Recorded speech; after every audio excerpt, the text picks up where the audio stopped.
ज्या व्यक्तीला कॉल केला आहे ती आता दुसऱ्या कॉलवर व्यस्त आहे. हॅलो, कुणाला बोलत होती का? काय रे तुझी कटकट? जेव्हा बघल तेव्हा नुसता संशयच घेत असतो माझ्यावर. विश्वास नसेल ना तर आजपासून मला फोन करायचा नाही. जा बाळा, तुला आजपासून माझा त्रास नाही.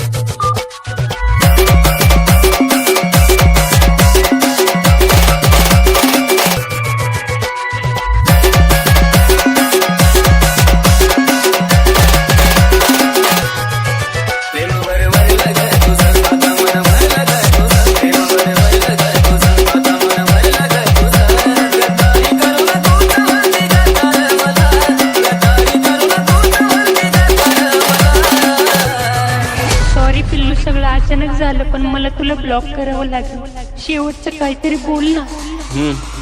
तुला भावपूर्ण श्रद्धांजली. ठेव फोन. बालाजी जाहिरे.